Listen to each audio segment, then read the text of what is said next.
Yo!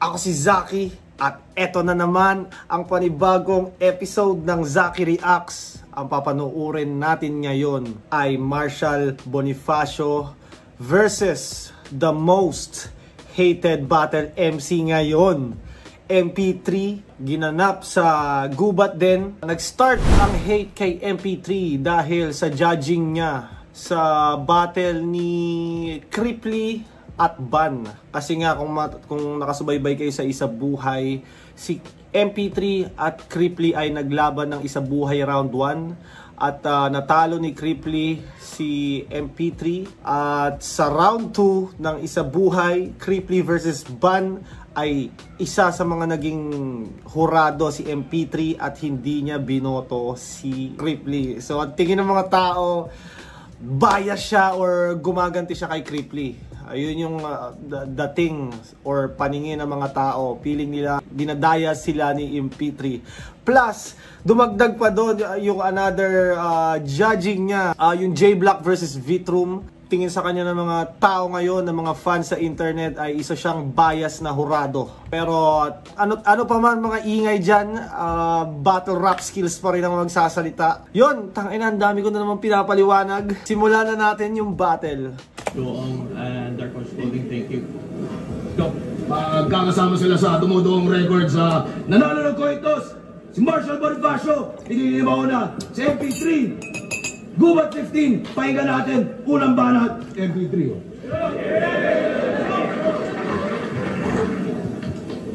Sorry to interrupt you. Pwedeng wait.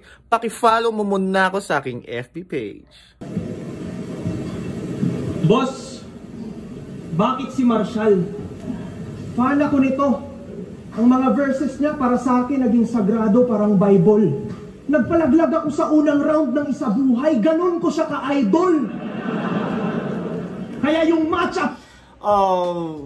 Hindi ko kasi masyado nasubaybayan si Marshall Bonifacio pero ang pinopoint ata ni MP3 lagi rin nalalaglag ng unang round ng Isa Buhay si Marshall. Ganun niya ka-idol, ginaya niya. Mo ang bobo! Ano ba yung utak? Kaya yung matchup mo ang bobo! Ano ba yung utak mo? Puno ng hangin? Ha?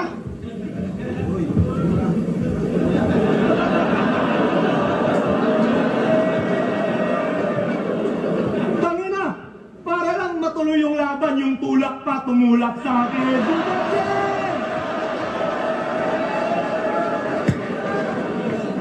Tulak pa, tumulak sa akin. Para siyang parody ng linya ni Mzite versus Marshall Bonifacio rin sa pagkakahalam ko. Ano ba yung utak mo? Puno ng hangin?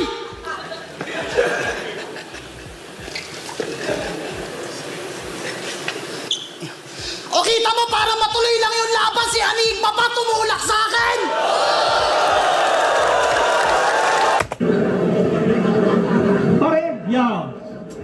Parehas mga technical na taglish na inidolo si Sak Maestro. From Mindanao, nag-boom sa Gubat, may similarities ang kwento. Kaya nung debut ko, sabi nila, ako yung susunod na Marshall. Tangina, trendsetter. Pues pagkatapos kitang ilang paso ngayon sa Gubat, ikaw naman yung susunod na cancer. Kasi bilang fan, ilang beses mo na akong na-disappoint. Kung naging tao lang karera mo, pang Elias pa na yung amoy. Habang tumatagal, nagiging underwhelming ka na, boy. Hindi to passing of the torch, matagal ka nang walang apoy. First minute pa lang ni MP3, ang laki na ng diferensya sa performance niya kumpara kay Cripply. Eto, mas maganda yung aggression niya, yung control niya. Parang ready. Pansin nyo? Si Vitrum, bago naging top tier, siya yung binanat-banatan. Si Lefty, bago nag-flip top, pinagmukha to na walang kalaban-laban. Kaya fuck following in your footsteps. Hindi ko yan kailangan at ba't ako susunod sa iyong yapak kung ikaw yung inaapak-apakan? Pero alam ko, marami ditong naniniwala na alamat na to sa Gubat. At oo naman, mayroong truth. Pero alam nyo ba ilan pa lang panalo niya sa Gubat? 4 pa lang. -2. Sa 8 taon ang tinalo niya, si Jamal tsaka si Chalice. Tangina naman, Marshall. Alam kong buhay pa rin si Chalice, pero puta, sino si Jamal?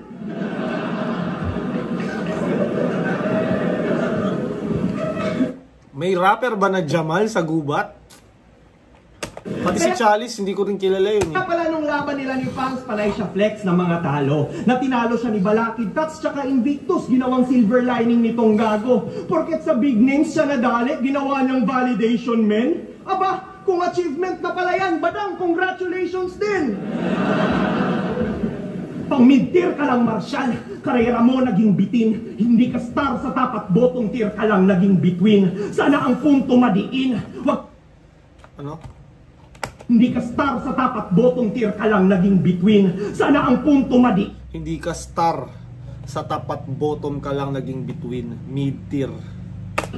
Wag kang umasta na brutal kasi all you ever do is lose. Eh, lose ni Marshall. Yeah. Maliban kay J-Black, wala kang panalong maiyabang. Wala kang panalong maiyabang. Lahat ay wakbay, walang mapili. Ginawa mo lang panggatong yung mga talo para sa spotlight manatili. Pero wala pa rin nagbago. Ika'y di pa rin nag-spark. You're still a fat guy na kadiri na nagpapanggap na may apoy habang ginagaslight ang sarili. Yeah. Kaya pinapangako ko, dito uubra sa aking obra. Kahit trilingual battle patutropa, sa Tagalog pa lang ay matutroma. Kasi yung mga bara ko may English, yung dugo ko ay Bisayan, pero sa Israel pa rin bubomba mga punches kong Iranian. Yeah. Kaya, di na to yung MP3 na nag-concede. Kaya sana ay magets nyo na. Tung taga Santa Cruz may tulog sa akin. Pagising niya San Pedro na. Papakitaan ko kayo ngayon ng panalo na malinaw. Di ako underdog ngayong gabi. Ang hinaharap mo ay halimaw. Handang-handa si MP3. Ang layo ng performance niya kumpara sa laban niya kay Cripply. Kasi yung laban niya doon medyo body bag talaga siya doon eh. Tas nag-concede pa siya, 'di ba? Pero dito pinakita niya yung kumbaga bounce back siya kaagad. Kumbaga pinakita niya yung bawi niya, yung improvement niya rin sa performance. Ang lakas niya dito.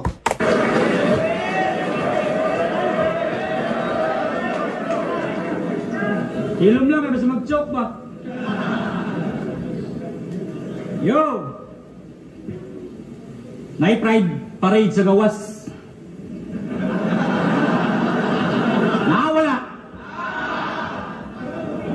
Dapat nakadagto ang faggot bitch. Sabi niya, merong pride parade sa labas. Yung mga pride ata ng mga bading. Tapos dapat nandun to. Di ka underdog, isa kang under bitch. Israel? So, una sa lahat, Free Palestine. All people should be kept safe. And fuck Israel, sanay ako sa self-hate. Fuck Israel, sanay ako sa self-hate. Israel mabayo kasi, di ba, pangalan ni Marshall Bonifacio. Self-hate. Yo, I say gods must be crazy. At 2 sub-Saharan ang nagtuos na ganda. Sino sa amin yung kakutis ni Nixaw? Naku, boss. Halata? Kaya nga gods must be crazy, may unos na dala. Binatuhan siya ng battle, naging Diyos sa kanya. Tunog white boy, pag nag-write raps, kahit ang skin pang kalabaw. Ito na nga yung find out, kasi si MP3 na fuck around, nananapak pag right brad. Pang help in need tong hand to mouth. Maalamat tong mic drop, rest in peace, maamba out. Rookie daw, yung label in-accept talaga. Pag pumalpak, rookie mistake, sumasagip sa kanya. Rookie daw. Pag pumalpak, rookie mistake sumasagip sa kanya. Parang may built-in excuse. Di rookie, di pa puri, disrespect patanga. Matagal ka ng bulbulin, gago, 30 ka na. Kaya ka gumagana kasi newbie ang presensya. Yan ang hugot na baraha kapag lugi sa pag-entra. Kahit lumi ka, ay stupid. Greatest shooter pa ang tema kasi Stephen Curry kasi 30 tapos rookie card mabenta. Ganyan ka ba sa Apollo? Hindi. Kung mag-spit ka sagad, binabandera mo experience parang bitch na pa-fuck. Pag sa flip-top, feeling virgin, puta switch ka agad. Kaya punit nung nasibak dahil sa creep nagka-bloods. Kaya bayot. Kasi pangsak kanyang performance na hinasa. Pangalan lang kailangan ng si Tropa makilala pag walang data na pang-stream. Kasi olat sa pitaka, YouTube tas MP3, yung format ay pirata. Kapag tunog ay inusisa. Kapag tunog ay inusisa.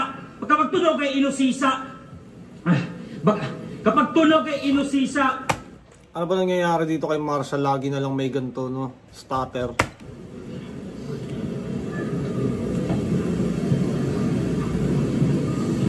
Kapag tunog ay inusisa. Wala na. Usually pag ganyan, nasira ka, wala na kaagad eh. Yung mga una mong sinabi, parang mawawalan na ng bisa. Dahil parang naputol na eh. Hindi ka palikad. Ang speaker ay mabisa. Mataas kapasidad kapag sa Marshall nyo pinakinggan. Bagsak kanyang lipad. Dinig na dinig ang MP3, mababang kalidad. Kaya, kaidaran nito, batch 2015. Kaya, paano advance na to sa liga? Parang ano kaagad si Marsh. Round 1 pa lang eh. Parang siyang pagod na pagod eh. 2 minutes pa lang siya nagra-rap. Kung ganito lang siya ngayon, sa aming, dito pasado sa aming era, pag nilipat ng kategory, klarong makikita na pag sa rookie magaling, pag sa veterano siya, hindi na.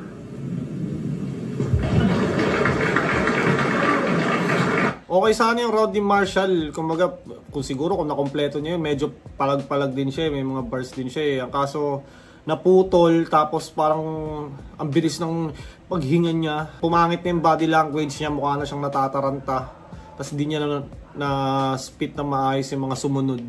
Marami na ring stutter. So parang kay MP3 na kagad yung first round. Akala mo di ko yun ma-handle? Pucha, kisa naman sa'yo tol, tumatae ka habang bumabattle. Real talk! Nung ahon 13, alam ba to ng mga repa pips? Habang nagbabattle sina Emzite, natae siya sa kanyang brief. Akala niya utot lang daw. Puta na, misinterpret. Naalarma siya nung biglang parang meron ng lansunis kanyang puwet. Tsaka may coffee shop to sa Laguna. Tinatry mag-comedy ni MP3 dito, no, sa start ng second round niya. Coffee shop to sa Laguna. Binisita daw ni Kuya Dennis 3 buwan bago magubat.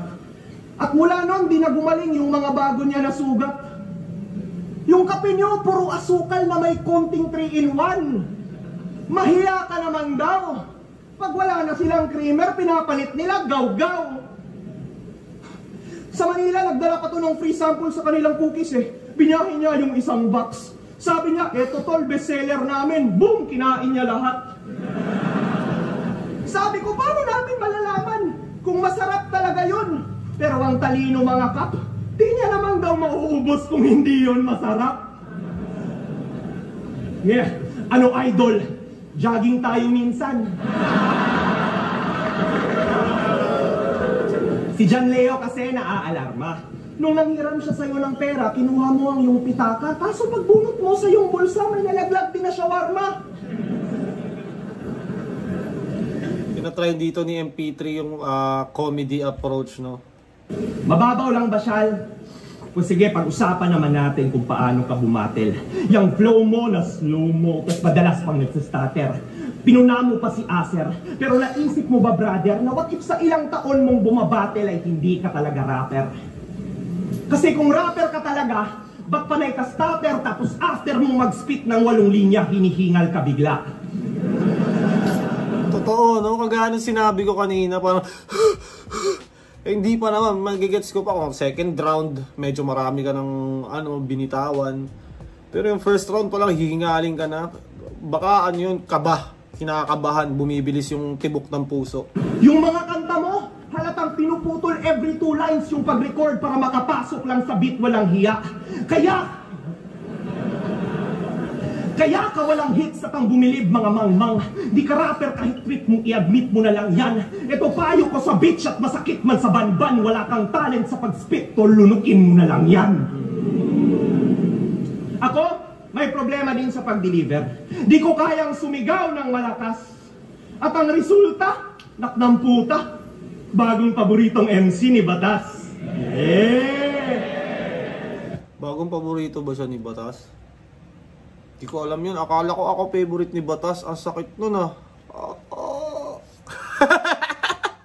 Ang pagiging rapper nasa DNA. Kaya kahit di ako sumigaw, alam mong nagra-rap pa rin to. Ikaw, may shawarma ka sa bulsa pero wala kang rap sa jeans mo.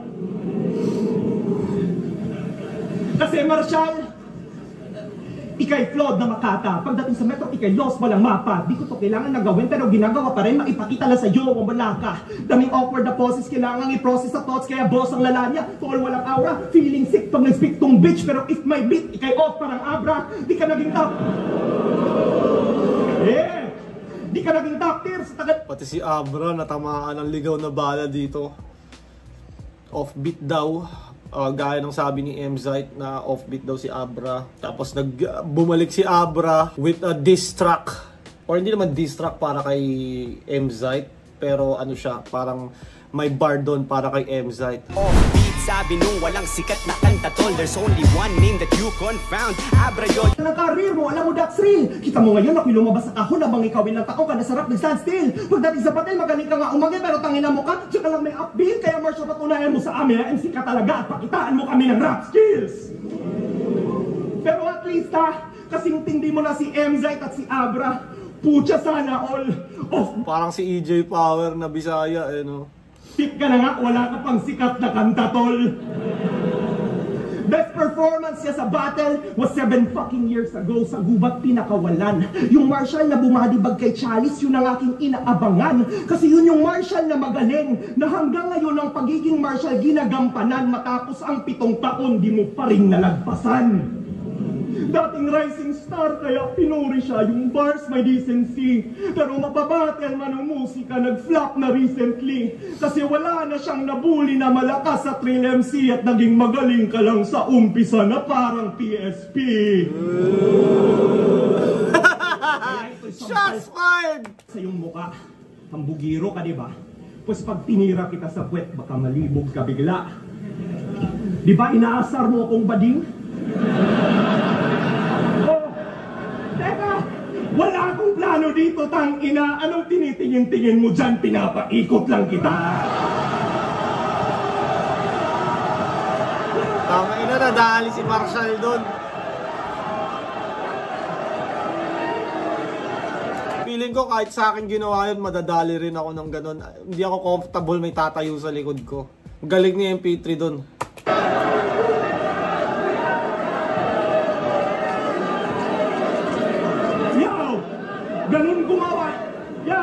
Ganon gumawa ng skema. Kakaibang baliktaran na tutol. Habang yung crowd nagwawala, yung Marshall na kinokontrol.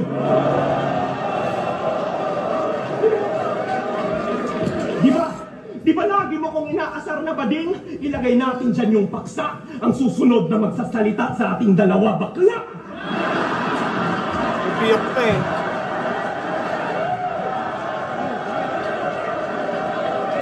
Lakas nung ginawa ni MP3 na yun, magmula nung pinaikot, tas sunod-sunod na punchline na malalakas. Kahit may mga malalakas din siya na bars dun sa round na yun, mas na-amplify yung buong round dahil sa pinapaikot lang kita na bar. Ang galing ni MP3 dito, di ba? Tas hini-hate nyo lang. Ang daming hate comment na nababasa ako tungkol kay MP3. Dahil lang dun sa judging niya ng dalawang battle na yun. At sabi nga ni Enigma, 1,000 times mas pipiliin niya yung judging ni MP3 kaysa sa judging ng kung sino ang nasa comment section ng mga wala naman talagang alam sa battle rap. Ako bilang league owner, 100 out of 100 times mas pagkakatiwalaan ko yung judgment ni MP3 kaysa sa inyong lahat.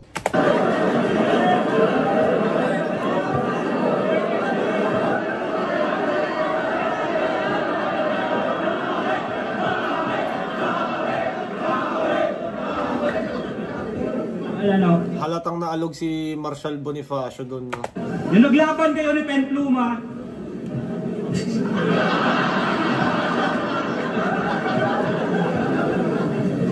akala ko siya yung talagang sisibakin.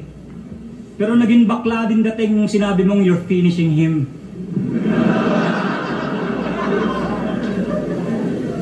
Di rin nakatulong ang iyong napiling gawin.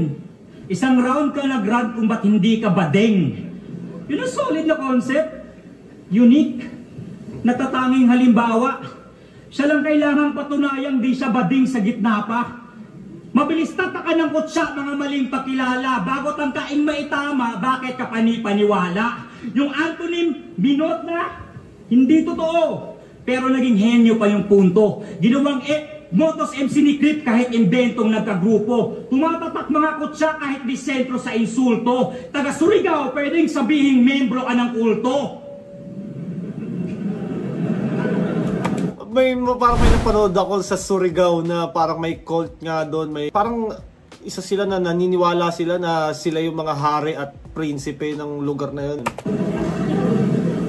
Kaya bakla angels lang sa peste, nababaon sa hukay. Kung dugo mo hindi berde ang galawan mo makulay. Kung kahit ano pwede, ganap ka bang mahusay? Kung apektado ka ng peke, gaano ka katunay? I got a family! May anak ako! Patunay niyang hindi siya iha, kaso Wari Padilyang naging baklita, kakasambit niya ng mista-mista. Vin Diesel naging dating niya, paggasolina, pamilya-milya, na istakilya, may pila-pila, ang pinambida, bagget pamilya.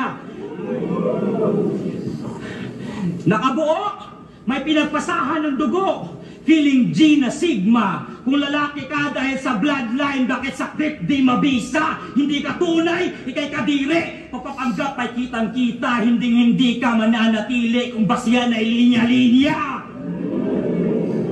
Linya-linya yung podcast. Tunay lang mananatili madalas to. Sa karakter, struggle, walang-wala ka pang swagger. Tory ng pisa, parang swak kahit wak na yung angle. Parang Drake, pag-question, pagkalalaki ni brother. Rebuttal niya sa mga dis, merong family matters. Hindi importante. Anan, sa nerdong pala higbi. Kasi kahit peke, nanunuot, tumeterno ng matindi. At doon mo malalaman kung meron ka bang silbi. Importante yung katotohanan, pero ikaw hindi. 2 rounds. Para sa akin, 2 rounds. Down na si Marshall Bonifacio dito. Talo siya ng 2 rounds. First round, MP3.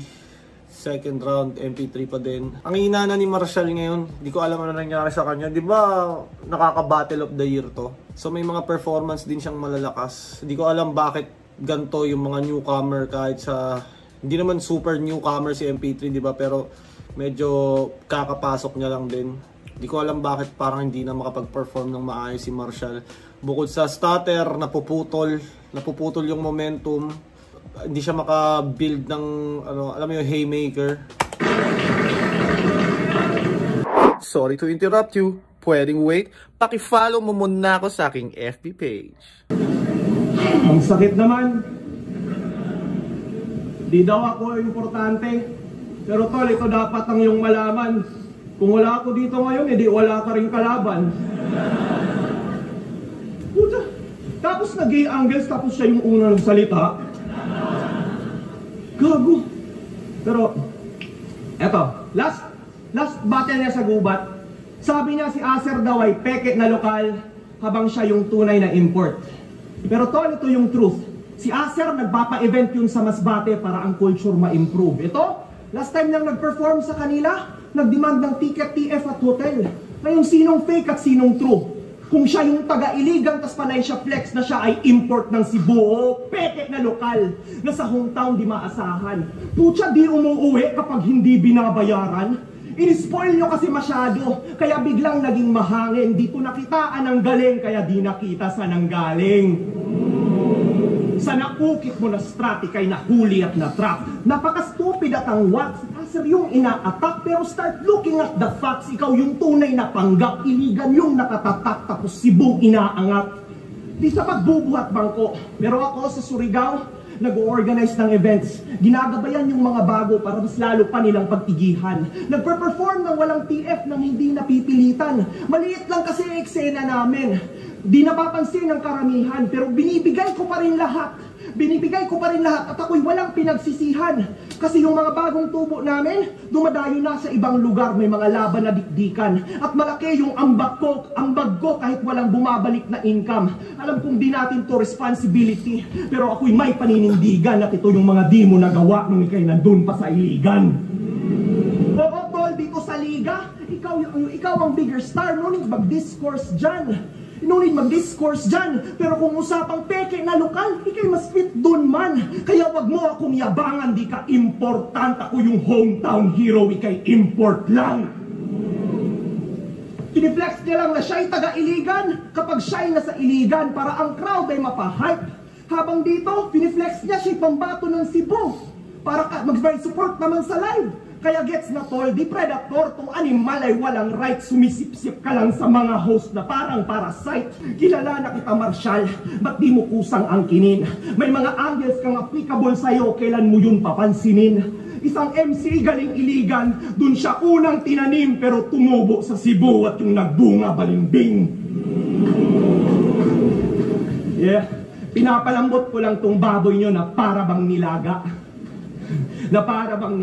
Pero di tayo dito magtatapos, mukhang ang venue hindi tama. Ngayon formal kitang hinahamon, kung gusto pa nimong makigbangga, usbunin nato sa Rapolo, magpinatyanay kung tagbisaya. Ang daming parody line ni MP3 dito sa battle na to, pero overall ang lakas ng performance niya. Kaabang-abang kung anong mga ipapakita niya versus M-Zite. James! Bagong paborito ni Batas. At pinresent ay maganda. Dapat kami daw magkamatch. Iginiit kinampanya. Itong tanga naging tugon kinikilig na pagsamba. Ako? Di ako nagdasal sa Panginoon at dininig ko tong kanya. Kahit mag-twist man to ng linya ko, sabihin wak ang pagka-right, walang epekong bumilib sa 100 pang mga lines. Mahilig ka mag-logic, ngayon nagpapakamatay kasi pag artist merong logic, he don't wanna be alive. Nag-surrender ka kay Cripply kasi pa-humble ang laro mo. Mali. Yun nga yung parang nag-concede siya kay Cripply. Kung napanood niyo yung laban niya kay Cripply, MP3 versus Cripply, nun parang dulong third round na ata ni MP3 yun. Well, siguro naramdaman niya na durog siya kaya siya nag-quit or nag-concede. Pero hindi dapat eh. Parang inamin niya natalo na siya during battle. Ina nga yung PM3 na karnipat na tuhog. Ako nag-choke laban kay Vitrum. Unang round din na sa ulo, pero putang ina mo ka, nag-angas ako hanggang sa dulo. Kaya ulo, pero pinakarnipat na tuhog. Ako nag-choke laban kay Vitrum. Unang round din na sa ulo, pero putang ina mo ka, nag-angas ako hanggang sa dulo.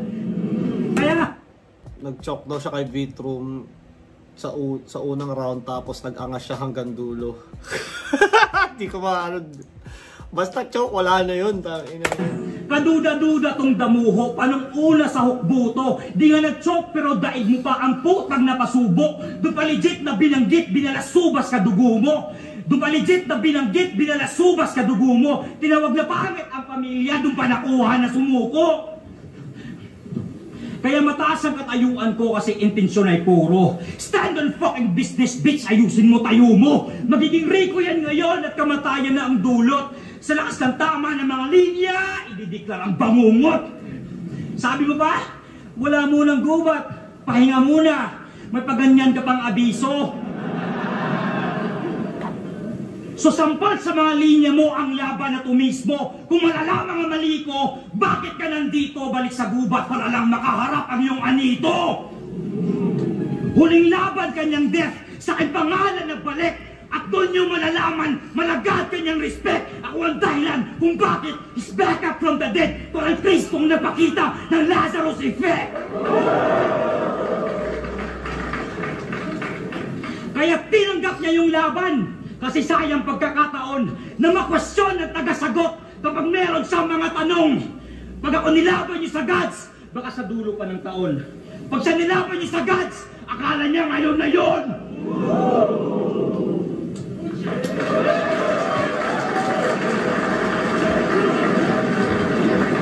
Number 15, Marshall Bonifacio versus MP3. Mag-i-X 1 beses, para sa kanilang pareho. Ang boto ng Urado, 5-0, magigay para kay MP3. Malinaw talaga MP3 yun. All 3 rounds. Nakakasira talaga sa performance ni Marshall Bonifacio yung stutter. Stutter niya kasi mahaba eh. Tapos parang nahihirapan na siyang ituloy-tuloy yung mga susunod na lines. Kaya nasisira na rin. Maibalik niya man, nasisira pa rin yung mga sumunod na linya. Kaya hindi pa rin siya... Parang yun nga. Hindi niya na ipapanalo yung rounds. Yun, anong masasabi nyo sa performance ni MP3? Ang lakas niya dito. Di ko alam bakit ang dami pa ring hate. Pero abangan natin ang paparating niyang laban versus Mzite, 3-time champ, tryout, isa buhay at 2x2 champ. Matinding challenge yun para kay MP3. Kaya abangan natin yon. Kita-kits sa Vuelta Balenong. At yun, sa ulitin, shoutout sa Crown Manila, Baby Jack Apparel, Floodway Hustlers. I love you all.